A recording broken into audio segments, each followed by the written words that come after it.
Well, a win is a win. Everybody should be satisfied. No upset customers today because K-State came to Stillwater. They won. I mean, what's there to complain about, guys? They haven't won here since 2017. Only won here, I think, twice since I was born in 1998. I don't get the big deal. Wins worth 1 point. I don't know. No, we're not going to talk like that today. Chris Kleiman can save that for himself, for the team, all that other stuff. Today was gross. Today was disgusting for what K-State put out there. The defense was kind of good and deserves a lot of credit, but also like they gave up almost 375 yards today. So I don't really know how that necessarily computes, but we'll dive into all that today here on KSO Postgame Live. I'm Mason Voth, joined by KSU fan Andrew Galloway, where you can find all of our other work over at KStateOnline.com and on 3. All right, well, who wants the first crack at it today? Who wants to talk this glorious big-time dub for the Cats, who cling to the chance of bowl eligibility now? We can let Fan go first. You guys are there. You guys boots on the ground. You saw it all. All right. We'll hand it off to Fan and get his thoughts from in person at Boone Pickens today. Frank Martin once described a K-State team as playing lackadaisical. He added the S to it, and I think maybe adding the S is appropriate at this point in time. It stands for shit. I didn't say it. I also thought of listless, lifeless, lackluster, like those L words that usually lead you to a loss, especially on the offensive side. I think you pointed out the defense forces 5 turnovers. Oklahoma State gets inside K-State's 40 6 times and comes that way with 6 points. So the defense did enough. I didn't think they played great. And even Chris Kleiman after the game said they didn't play great. But the offense was really the issue today against a very bad defense. I think the average rank in the metrics is in the 120s on defense.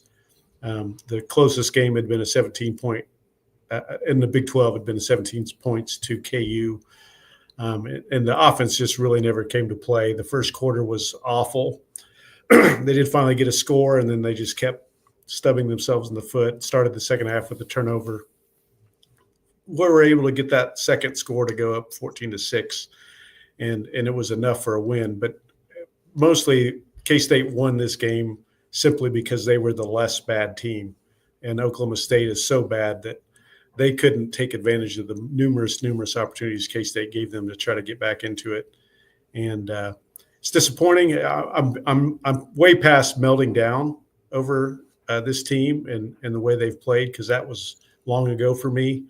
A win is a win, but it's not a joyful win. It's a win that you take and you move on, you move forward and see what they can do these last 2 weeks. I do think it's, even with the beat-up nature of this team, I think they are very beat up. We've seen that, and Dylan Edwards is gone for sure. But this still should be a team that makes a bowl game. Like I think the Colorado Buffaloes coming in are slightly better than this Oklahoma State team, and you get them at home, and they'll probably be packed up and ready to go for their offseason as well. So I don't know what that means. What does a bowl game mean in a 6-6 season in the NIL portal era? I don't know, but that's what they're playing for. And even some of the defensive players talked about wanting to play one more game together. So maybe for some of those guys, it still matters. Yeah, it was all kinds of ugly, all kinds of bad.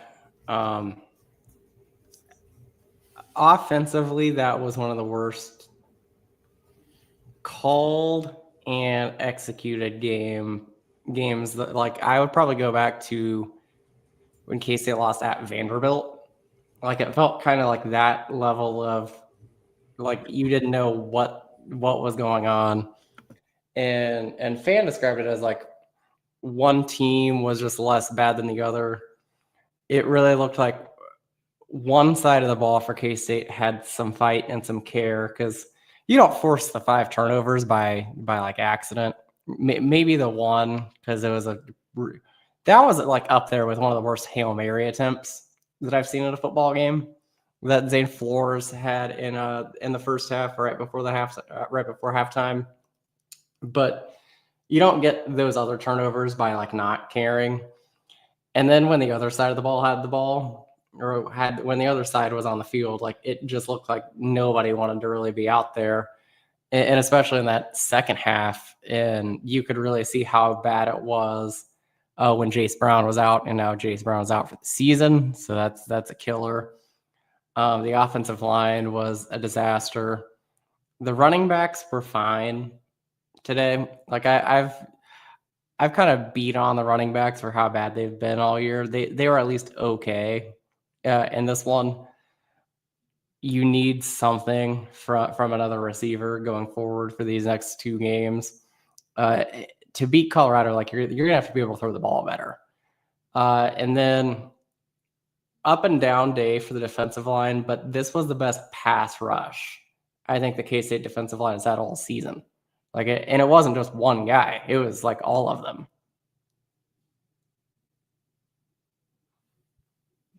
Yeah, I thought it was, there were some big plays that hurt the defense, but this is kind of what they did 2 years ago in this building, where they gave up a lot of big plays at times. Some of it was aided by Will Howard giving the ball to Oklahoma State in good field position. And then they stood up and they held them to field goals or did whatever to prevent them from scoring. And so it wasn't pretty at times. It made it a little uneasy, but, they made the plays on the back end. And, yeah, Oklahoma State sucks, but it wasn't like total gifts. Like, I think for the most part, they made it happen. The only thing that was a gift was the idiotic running back pass that they attempted, and Daniel Cobbs made a play and took it away. And so, you take advantage of that and move on. But even that, like Daniel Cobbs came from the other side of the field to make that play. Yeah, no, like he deserves credit for doing it. So like I feel the defense deserves to feel good after this one and to walk out of this and go, you know what?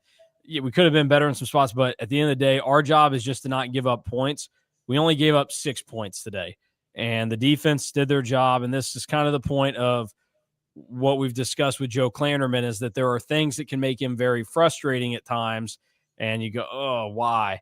But I think so much of what he does that is, a blind spot for him or something he does wrong, it's amplified by the fact that this offense has had far too many times this year where they have looked like they look today. And some of it is the personnel you don't have. Some of it is the lack of development that you've done. Some of it is the injuries that have gone on. But a lot of it has also been me just sitting here and thinking, these guys act like at times that they're confused. They don't know what to do and that they panic and they're just so in their heads about how to do this. Like, it was a gross thing to watch today. And I'll let Fan discuss how Avery Johnson handled things post-game, because he was down there to watch it and said that he appreciated how he handled it. But like, I know we have the moments where we can recognize that Avery Johnson has not performed the way that people thought or wanted him to when he announced he was coming to K-State, and even after what you saw that freshman year.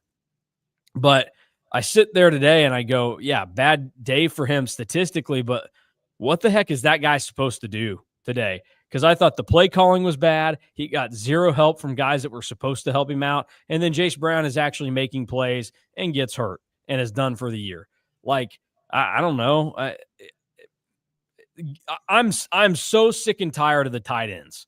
You guys, we knew I'd get here at some point. Now it's just bubbling over thinking about it. I mean, Garrett Oakley, dude, how many times are we going to see a ball touch your hands and it fall on the ground? It seems like it's a given once a game. It happened multiple times today. The fumble against Tech, another drop against Tech. Braden Lofton completely whiffs on a block and gets Avery Johnson destroyed early in the game. And it was one of those that I went, you got so many freaking tight ends on this team. Braden Lofton shouldn't have played another snap after that. It was gross to watch.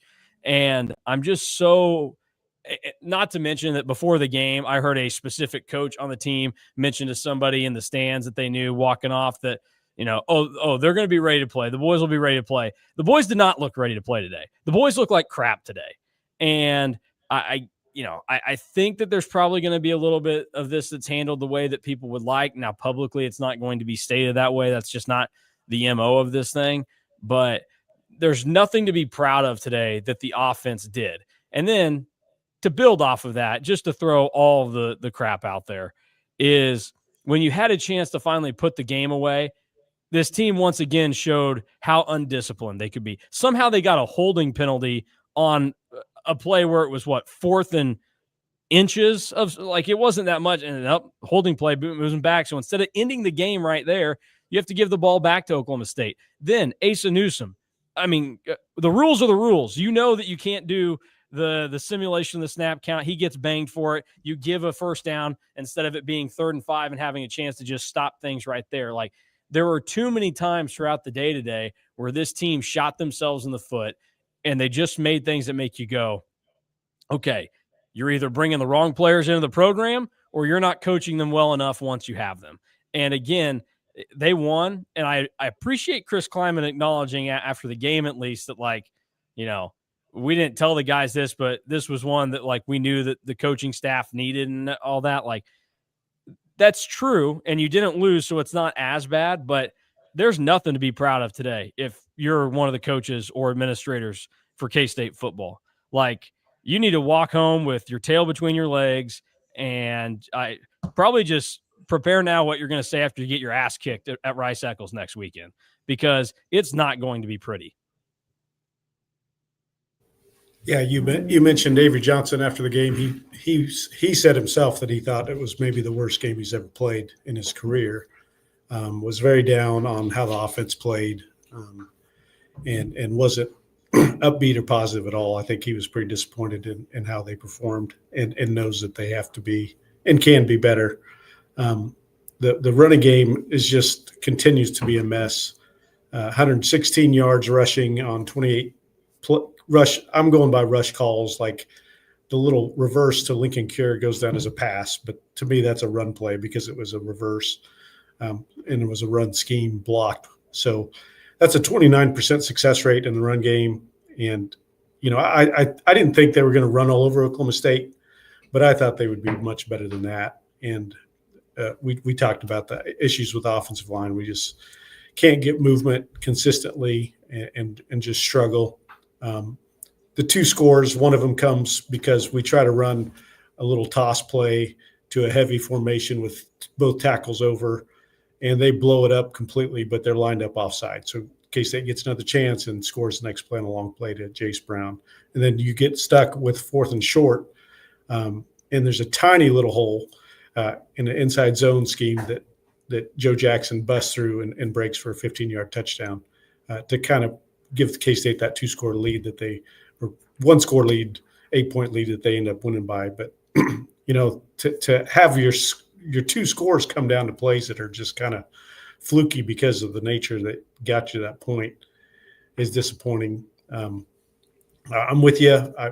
You know, even when you brought up to Coach Kleiman about the drops from the tight ends, he pointed out how big a drop that really was. Because if that's the first drive that you finally dial up a play, you get your tight end wide open over the middle, and he drops it. The next play ends up being an interception. He points out if he catches that ball, he's got room to run. He probably gets to midfield, and K-State maybe his momentum, and then maybe they put this game away because they finally wake up on offense. But that's not the case because you have the interception, and the defense has to hold up inside the 20 on the next drive. So just the offense is not good. I mean, there's no options because you don't have the juice you need and the breakaway speed you need in the backfield. You just not very consistent up front to consistently open up holes, whether it's in zone or power schemes. Your wide receiver core is banged up. You lose Jace Brown. You had Bradley already out today. Tibbs tried to make a few plays. They tried to get him isolated a few times and struggled. He finally did catch one on that last scoring drive. But the offense is a mess, and it's going to end up being one of the worst offenses we've seen at K-State in the Snyder 2.0 Kleiman era, and that's just not. There was too much talent going into the season for that to happen. I will acknowledge, and I think you did that too, Mason, that some of it is the key injuries, and K-State simply doesn't have enough depth to absorb it. But some of it is they're just not very good at blocking, running, or calling plays. Yeah, and I think that the third thing that you hit on there of the calling plays is the biggest issue from this game. There was no rhyme or reason or feel for the game, and like that's still like what has really boggled me all season long is that Matt Wells is an experienced play caller and has less of a feel for the game than Connor Riley did. And that was something that we all kind of dinged Connor Riley for last year, was that it didn't feel like he was calling the game properly for like at the situations that they needed to. You know, K-State had done jack on offense on the first two series.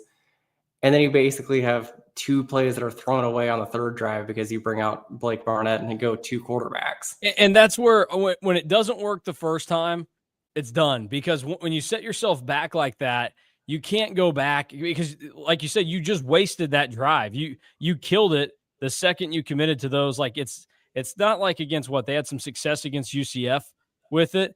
And okay, that's fine. Like if it's working, keep riding it. But that needs to be one of those that commit a little bit to, okay, if the first play is bad, boom, we're going to something else, because it was a wasted drive at that point. And we also like, I don't think anybody's killed them for trying that, but there have been too many times now that they've used it. And you're like, well, it really doesn't make sense functionally because Barnett has never been allowed to throw out of it. And like, what's the point of bringing Barnett in and you're faking the handoff to Avery? Like, Avery doesn't run to begin with. So why would he take a handoff? Like there's just so much that's wrong with how they handle those situations. And I will still never understand the willingness and want to of like the primary read on a 3rd and 8 being 2 yards. Like I said it and sent it to Mason earlier of like, if it's 3rd and 8, and you're calling a play that gets 2 yards, why is your 4th and 6th play actually to the sticks, but your 3rd and 8 play is not? Like that 2 yards isn't that big of a difference. And yeah, I'll give Garrett Oakley this. That play was to the sticks, but he had to break a tackle to get the first down. Like on 4th and 6, they still threw short of the sticks. Like there is so much wrong schematically on 3rd and 4th down in the passing game that has been wrong all year long, that is just so like mind-boggling and like doesn't feel like it's actually happening. Like I mean, it started bad when one of the first plays of the game, it's like a 2-yard flip out to Joe Jackson that goes nowhere. Like, and some of it I think is that the offensive line is so bad that it's hard to have that blocked well and go and get a downfield throw. But I think I'd rather see Avery run for his life and maybe get sacked on what they're trying to do with a shot play than see another 3rd and 8 throw for 2 yards. Well, it's like what we talked about after the Arizona game, where it's a lot like, I understand the concept behind it. Like, yeah, if you had a real offense and you did things right, then yes, I'm okay with having the option there, because you do need the option there. Like, obviously, it's easier to complete a 5-yard pass than it is a 30-yard pass or a 10-yard pass. I mean, I'm not even asking for them to throw 30 yards. I'm asking when it's 3rd and 6. That's what I'm saying. But so yeah, you can do the math and shrink it down or grow it depending on how much the distance is. But like, to me, I said after that, like, maybe you should just take away that option, because it would be better than what they've been doing. And like, you kind of haven't earned that, when you do something and you're growing up, it's like, well, you screwed up there, so we're going to take that away from you for a little bit. You're going to have to prove that you can get it back. And that's kind of where K-State is on giving a little bit of like grace with the dump offs and having that safety option right there. It's just, it's the offense has been a train wreck. And I think you did a good job of pointing out that last year we sat around and we went, just seems like Connor Riley lacks feel at times. And you know what? He lacked feel in a way that you ultimately could have lived with, because there were two things that would have led to that. Number one, he had never been the offensive coordinator before. So if year one looked like that, okay, I can buy into that. And number two, and someone we were concerned about, he's an offensive line coach. And so, like, there's a little bit. Why are most baseball managers catchers? Because they, in their careers, had to do everything. They had to hit. They also had to manage the pitching game with their pitcher. So they have a total comprehension of what's going on. You don't see a whole lot of center fielders managing baseball teams. And I think that's one of those deals where, like, the offensive line coach thing, it's legitimate. Matt Wells has no excuse for why it's looked this bad this year because he's been an offensive coordinator before. He's the quarterback's coach. Oh, he also, was the head coach in the Big 12. So I'm stunned that it looks this bad because I thought that it would have gotten better had he been the main guy last year. And now it's very clear that it wouldn't have. And I just sit around and kind of look at, based off what we saw today, and I get options are thin, but where's the upside? Because all Matt Wells has done over the last 6-7 years of his career since he got hired at Texas Tech is fail. The other thing with that, with the lack of feel, Connor Riley also, you could live with the lack of feel because he was giving the ball to your best player when it felt like there wasn't a real lack of feel, because he was just, if there was a moment where he didn't know what to do, he would give the ball to DJ Giddens. Yeah, I have a sneaking suspicion that he would not use Joe Jackson the way that Matt Wells has, because Joe Jackson is not DJ Giddens. Unfortunately, Joe Jackson is not as good of a player as we all thought that he was after last season. And, that's not necessarily on him, but it's on the situation, and the situation is what it is. We have to address it the way that it is. K-State has to get way better at running back. There's not a viable guy on the roster because Devon Rice didn't get a carry today. He was getting the second most behind Joe Jackson, and nobody that ran the ball today made me think, oh yeah, they've got a chance to do something. So it's a hard reset at that position, and they failed miserably at building a running back room this year. Yeah, I mentioned the success rate before and the issues they've had with that side of the ball. You see it. I think there were probably 5 or 6 called quarterback runs today that were read options, and it seemed like at times early in the year we could get a few plays for Avery Johnson on the edge on true read option, zone read type schemes. And lately it seems like every time we've run those, once he gets to the edge, there's a defender right in his face, and he simply has to run out of bounds for a 1-yard gain or even a loss. And we saw that. We did see one big scramble. I think he had a 30-yard run, which accounted for most of his yards today. But we also saw him get run down from behind on a sack that it looked like maybe he could have got the ball out or got downfield. And even on that 30-yard run, it looked like maybe if he makes the right move, he might be able to cut past that guy and score it. But unless you get running backs that can break 20-yard rushes once in a while, it doesn't have to be every play, but more consistently than we get. And I'm with you. I'm not trying to dog Joe Jackson because I think he plays hard. I think he gives everything he can. But you just don't see that burst to make plays against high-level defenses.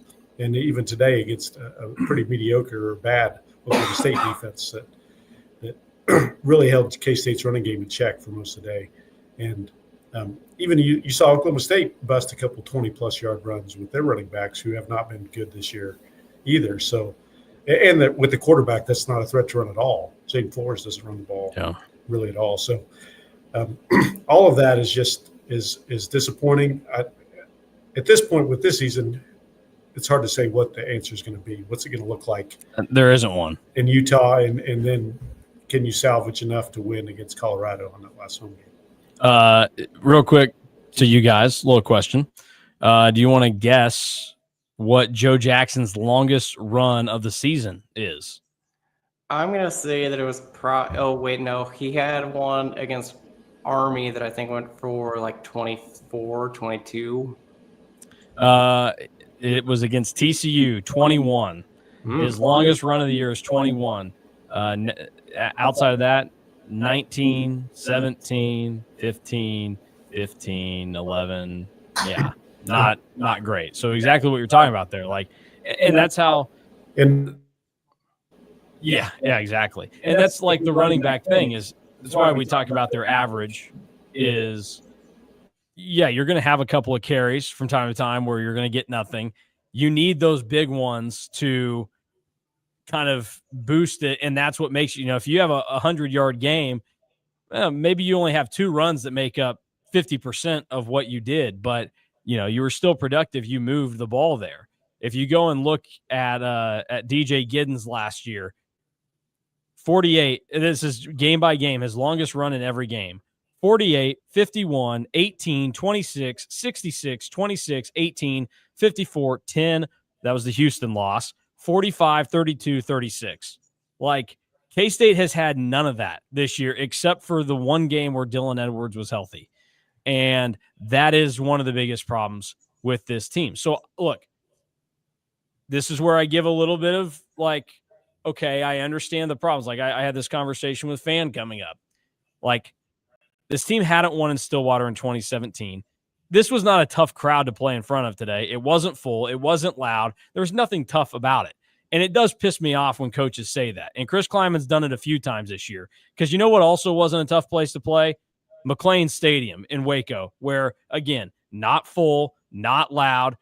Oh, boo-hoo, maybe it was a little hot. You know, if I can handle the heat in a lot of situations, today, it was warm today for November 15th. Wasn't like miserably hot though.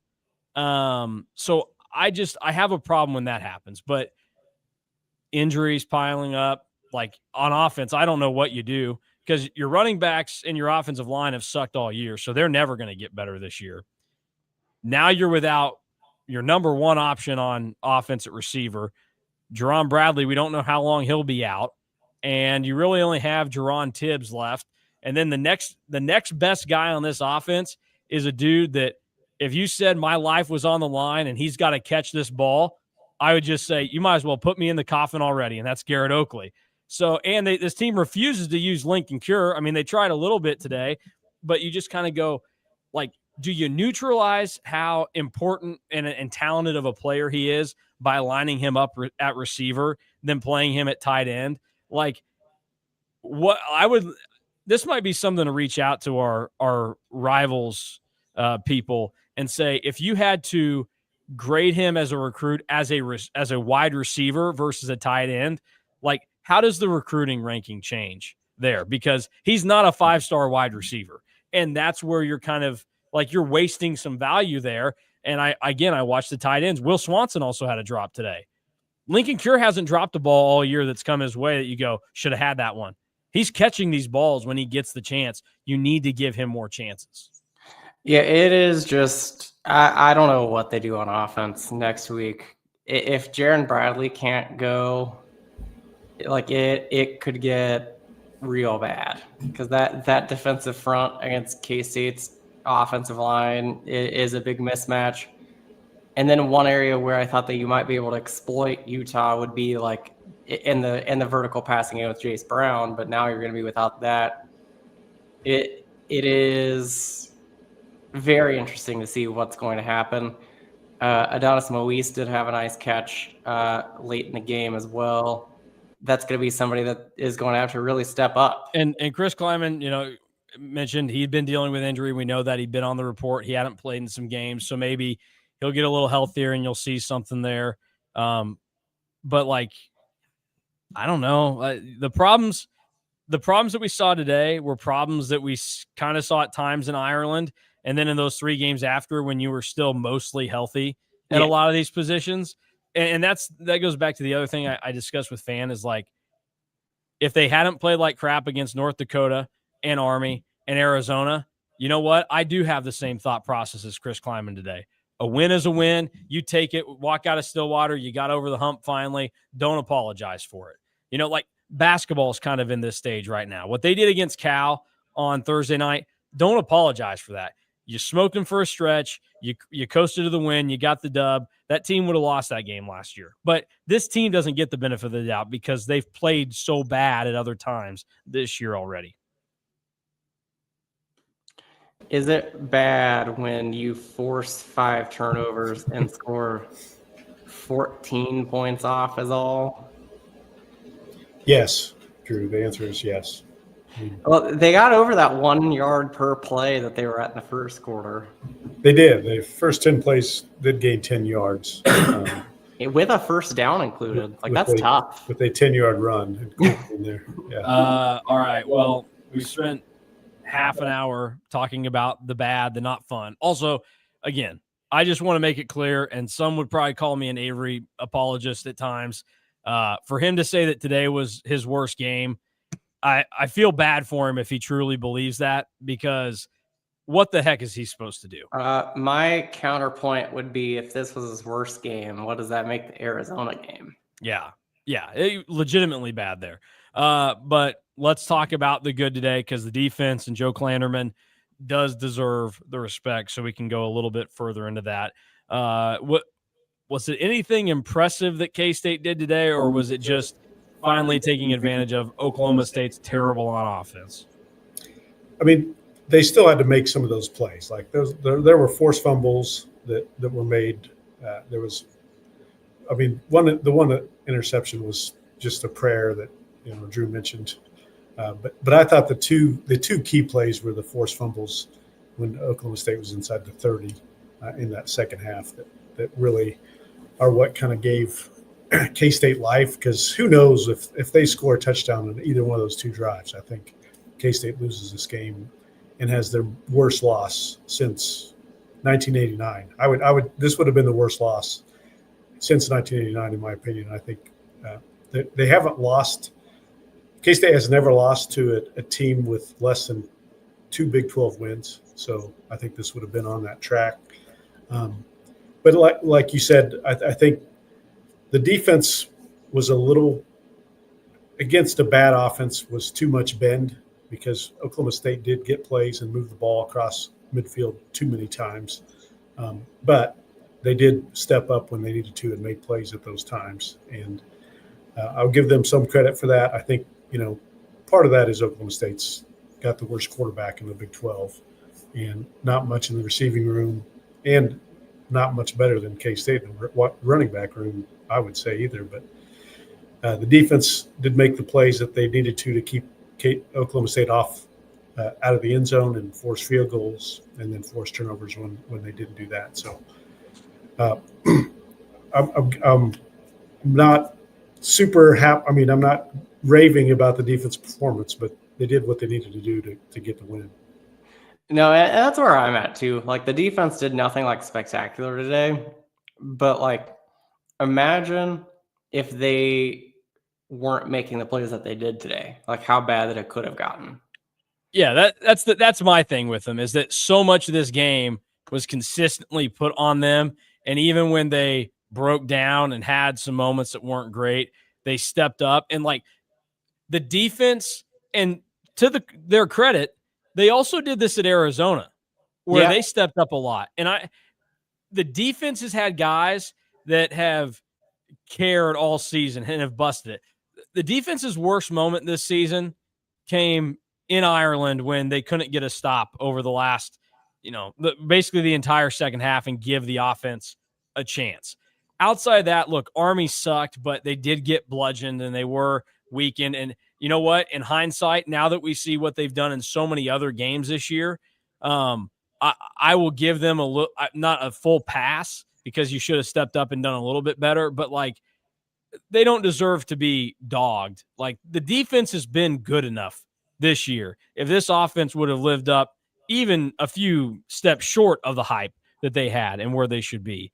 So that's where, like, they weren't pretty. It wasn't perfect, because, you would have rather have forced 8 Oklahoma State punts today. Instead, O State punted twice. And then the way that the game ends, the final, after the first 4 possessions of the game for O State, pick, miss field goal, pick, fumble, pick, turnover on downs. That's how Oklahoma State ended the game. And you know what? The defense stepped up. They didn't quit. They had a good attitude about it. And that's not something you can say for the offense. And Joe Klanderman made up for his mistakes at times, and his mistakes weren't detrimental. Matt Wells didn't really ever clean up for his errors because he, got lucky with some penalties, as was pointed out.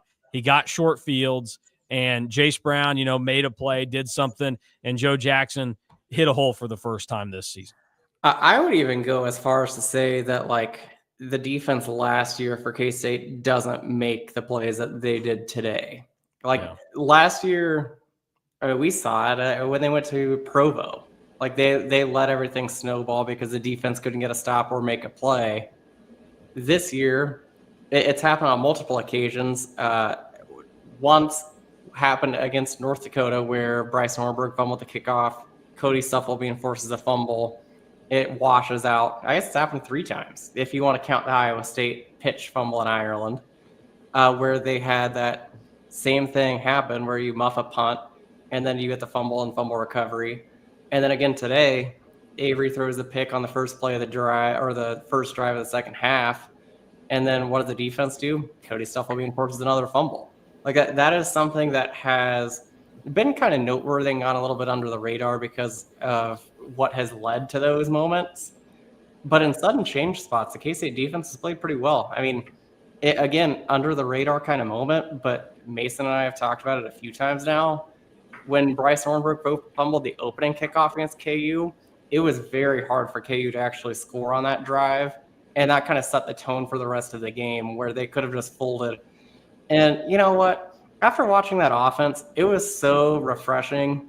And I know that there were certain people that weren't excited about K-State's defense still throwing up the mob sign. The defense played well enough that they could do whatever the hell they wanted. And I don't care. You forced 5 turnovers. That's what that sign is built for. Yes. Like look, we watched a lot of old K-State at times this year, Drew, and there were moments in those games where you're like, this team was that good, but you know how they made up for their inefficiencies? It was they made big plays on defense and they made massive plays on offense. They looked really gross for good chunks of those games, but they had something inside them that they could turn it on when they needed to. This defense has started to prove they have a little bit of that. We can flip the switch. The offense hasn't flipped it all year, and they just have too many guys that either aren't capable of doing it or look like they're going through the motions. And it's just got to be better. So the offensive line, blow it up. Running backs, blow it up. And at receiver, I mean, you still want Brown and Tibbs back. Are you going to get them back? Jerron Tibbs seemed after the game on radio still enthused, so I like that one. You probably do.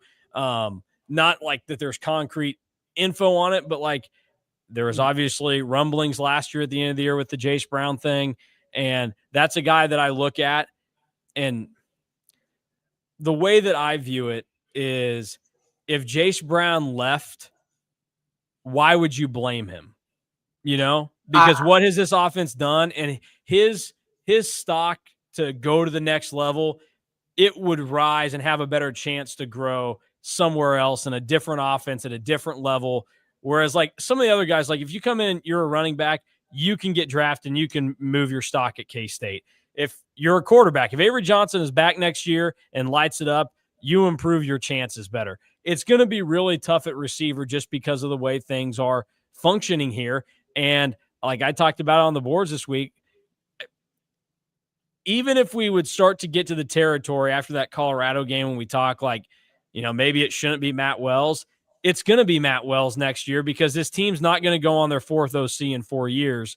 And I don't think that's like the area where they're making the move. But, today was pretty damning for him. And I know he doesn't have a lot to work with, and he can kind of coordinate things better in his first full year because that's the other thing. Connor Riley didn't take the job with the Cowboys until, January. Yeah, so we were already in and getting past portal season. So, like, it's a weird balance of things, but that's just kind of what you have to look at. Also, a couple of comments I want to get to real quick, then I'll give it to Drew and Fan. Steve says, Tibbs, 2 catches on 7 targets. A little misleading because about 70 of his targets was just the same fade in the end zone that Matt Wells attempted. When it happened back-to-back times, you're thinking, what in the world are we doing here? Tibbs about came down with one of them, but Oklahoma State had it defended pretty well. Positive for the defense, he also points out only Oregon and Tech held them to fewer points. So That's fair. And that's kind of what we're talking about with this defense, where it's like, were they perfect? No, but you can't dog them for how they played today. Yes, Oklahoma State sucks, but they've also had a little bit more that they've been able to accomplish on offense outside of that. Like, to only be held to 2 field goals, that's, they did their job today defensively. Yeah, I would also add here that it's probably, I would want Jace Brown back, obviously. It's going to take a lot in this era to bring him back. I still think that it might be more likely he goes pro than would enter the portal. He's had a good enough season and a good enough 3 seasons that I could see him getting drafted in the fourth to like 6th rounds. He's going to run well enough that he could get drafted. Yeah, I mean, if you can keep your best players and keep them happy, you always want to keep them. I don't know it's hard to say what's going to happen. Every year's, you kind of flipping a coin on what's going to happen as you get into the portal season. So Jace Brown's clearly the most explosive player on this team, and they lack other guys that can do that. And they'd obviously have to go replace that somehow. And you need more of it. That's really the thing I look at it on this team. If you can't consistently run the football, you better make explosive plays on a regular basis. And, when Jace Brown was in the game, he had a couple big catches today. And once you lose that, it makes it real difficult to move the ball in offense and sustain. When you can't sustain drives because you can't run the football, it just compounds all those things against you. Then, we could just touch on it. Special teams wasn't the greatest. We tried to kick off returns. One went out to the 20. Missed our first field goal that was a legitimate, should have been a made field goal. Punting was okay, wasn't as big an issue, and they covered well. It was kind of hairy on a couple of those punt returns. It looked like they might break it, but got it knocked down, and they never got. So it was kind of a wash. Like, they were 2 for 3 on field goals and punted it okay. Sterling Lockett had another one of those, why did you pick that ball up punt returns, but did force it from getting pinned inside the 10. So I'll give him that. So again, it's just there's so much about this team that is just mediocre, and the special teams is just another part of this team that's mediocre. And we're not used to this many parts of K-State football being mediocre, and that's the frustrating part. I would take mediocre for a lot of things on this team right now. Let's see. Canelio says the O-line room has to have strong development within. Transfers don't do it. Yeah, that's the thing with offensive line, is that it's so hard to get good transfers on the offensive line, because when legitimately good ones are out there, they get snatched up for a pretty penny at the big boys. And so you do have to develop, but you have to find a little bit of it. And I think there's legitimate questioning that should be done on the job that Brian LePack has done this year. Because look, that offensive line room was starting to trend downward last year under Connor Riley. I mean, basically they put the blame on the offensive line for their November struggles and why they couldn't run the ball at times. Looking back on it, you would pay $1 million to get the run game from November for this team this season, but you have to look at that. You have to look around at some of the other positions that have struggled this year at times and other things, and just go, you know what? So we know changes have to be made. You cannot run it back with 90% of the same staff this year next year if you're K-State, because it hasn't been good enough, and something is clearly wrong here. And the last line of defense that you have is making those changes. But I sit here today, and we're in, the house that Mike Gundy built, and you just can't help but think that we are looking at what Oklahoma State went through last year with better players and better funding that's kept this team above water a little bit more. But I have no reason right now to believe that we're going to see a better product next year and that K-State is going to get better, because until they actually play the games, this program right now has shown you can't buy into them. And it sucks that it's in that stage right now for K-State. But today was just another pathetic game amongst many in a pathetic season. And you're going to have to hope that you strike gold in the portal and that the changes you make are adequate, and that maybe it really is just the difference of you didn't have Dylan Edwards all year and guys got banged up. The offensive line needs time to get better. But I have my doubts. And there's a scenario in which, like you're talking about, Drew, if you can keep your best players, you keep them happy, you want to do it. That could happen for K-State. But we also have to consider that a lot of times when teams fail as miserably as K-State has this year, the entire roster leaves. And there's not a world in which you can rule out K-State just losing everybody, including the good ones you want back. And there's no chance at that point to get this thing back on track. And then you've got Zane Flores as your quarterback. And you haven't, Oklahoma State should have gone out looking for Zane Ceilings, not Zane Flores, if they wanted to try and win. But I just don't feel very good about where things are going right now for K-State.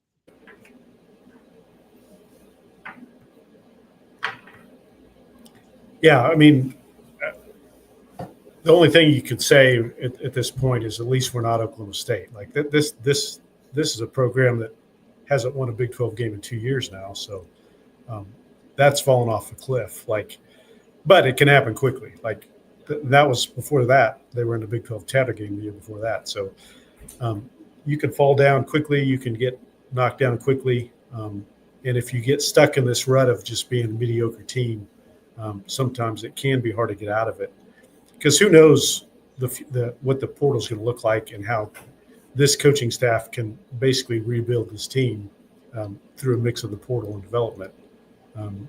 And going forward, what does that look like? And then on the horizon, you got Utah next week, who the metrics love, who not only has a top 10 defense, but and according to the metrics, might have the best offense in the league, which shocks me. But they do have a very metric-friendly offense, and it's going to make it tough next week to compete in what will be a tough environment, and a team that still thinks they have a chance to go to the Big 12 title game, and probably should. I think they might be the second best team in the league, but they just stubbed their toe when they didn't need to, which led to their 2 losses. So that's just looking to next week. I think it's going to be a tough one, and it's going to be very hard to go to Utah and get a win, let alone a game more likely.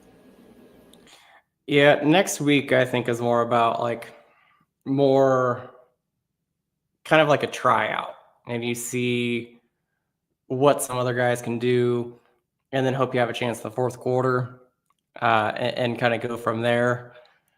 My final thoughts about this game are just that it was bad. It was pretty bad, but they still won. So that's something, I guess. It can be worse. You guys have pointed out Oklahoma State, UCF right now is on 38-2. Yeah, against Texas Tech. And that, real quick, couple things. That's kind of the point of why when people ask or say, "Oh, I just wanted to be done. I hope they don't make it," all this stuff. No, you still want them to do that, because that is that baseline of success. And if it may not feel like it in the short term, but long term, if you can look and you can sell, down years for us are 6-6 bowl games. They go to a bowl game, play a team they can beat. They'll go 7-6. If your worst seasons are 7-6, I get it. Kleiman needs that bump next year. They have to be really, really good next year, or yes, he should not be the head coach at K-State beyond next season. I'm A-OK stamping my name on that take and putting it out there, because, if people want to thumb their nose down at that to me, I just say, well, it's factual in college football right now. But that's why you don't want to, because what Oklahoma State has become is something that's going to be a lot harder to dig out of, because now you're going to have these coaching candidates. Do I really want to go coach at Oklahoma State? Because just based off the vibe I get, I don't think the NIL situation can be that great at Oklahoma State. They didn't get anybody significant out of the portal. Their basketball team doesn't seem to get anybody significant out of the portal, but basketball seems to have hit a pretty good, I don't know if it's a home run yet, but they definitely had a stand-up double at the very least with Steve Lutz. And so he's making some things happen. He could kind of grow that. But that's why you don't want this thing to totally blow up. You don't want your worst years to be what Oklahoma State and Kansas are going through right now. You want it to stop at a certain point, and you want to take that and then move on with it. And with that, too, I'm kind of on that same boat of like, you still want them to win because in May and in June and July, you're going to be begging for a 6-6 bowl game. You're also just a total loser if you truly believe that you want K-State to lose games. Like if you're a K-State fan, a K-State grad, and a game comes on, you're like, I hope they lose because you're just that mad about how the season's gone. I mean, that's a pretty pathetic life to live because, look, I wanted Bruce Weber out just as much as the next guy at various points during his career. And maybe more losses at certain times would have helped. But I never once sat there my freshman year watching them blow games at home to TCU and Oklahoma State and then said, oh, you know what? This game at TCU or at Baylor that they won that was big, I hope they lose so Bruce is gone. No, you want them to win because Chris Kleiman's been good here before. And if they can be good with him, I want K-State to be good with Chris Kleiman. Like, I think he does it well if things are working out. It's just a matter of if you can get there. So, yeah, I never be the person that's like, I want them to lose. Like, no, you don't. Like, even if K-State hadn't won a game yet this year, you're still turning it on, and you still want them to win this game. Yeah, it does make me laugh, the amount of people that say that they don't care or don't whatever, like want them to lose, but then they also like comment about how much they don't care. Like, you care enough that you watched a 14-6 gross game on a Saturday on ESPNU with the worst commentators in the country. You care. Yeah, no. So, all right. Well, I don't know. It's not fun to do this today, and appreciate everybody that sat through 50 minutes of this. You do have a problem. Your problem is not that you don't care about K-State, because if you listen to this, you do care. And I'm guessing as much as you thought this game sucked, you were still hoping that K-State got the stop at the end, and they did, because shout out to the defense and Simon McClannon. So he had a big day today. That doesn't always happen. Give him his appreciation there, and maybe he was the hero for the day. So there you go. Also, now worried. I got my brother's boss followed me on Twitter today during the game. So I'm guessing that my brother's been spouting off things about me at work. And I'm now worried that the entire pro shop at Manhattan Country Club is listening in to what we're saying today. So we'll watch out from there. All right. Nothing else from us. We'll get out of here. For Drew Galloway, KSU fan, I'm Mason Voth. We will talk to you again on Monday after K-State and Tulsa. And then after that, K-State's going to play games Thursday and Friday in Kansas City. We will be live after those as well. And then Saturday, we don't know what time yet, but K-State, Utah, from Salt Lake City, DY and I will be there. Boy, that's another one where I'm not saying I want K-State to lose, but I'm also going, my flights get canceled. I'm not going to cry. I'm not going to be upset about it. Just make sure you do it before I leave Wichita. I will give you guys the opportunity. You want to guess kick time for Utah? Just put something out there on the record. 9:15 ESPN. Yeah, I'd guess a night game, probably the West Coast time slot. I hope not. 9:15 would be brutal for that. Although, I don't know, is BYU at home next week? No, they're on the road at Cincinnati. I was going to say, I'd go hang out in Provo in the morning. So, all right, well, we'll get out of here. We'll talk to you again Monday, and we'll keep covering the Cats. Hopefully 2:30 maybe out in Salt Lake City. Come on. No, I'm with you. It's going to be a later start time, and we're not going to skate through this thing without a 9:00 kickoff this year. So we're out of here. See you later. Thanks. Bye.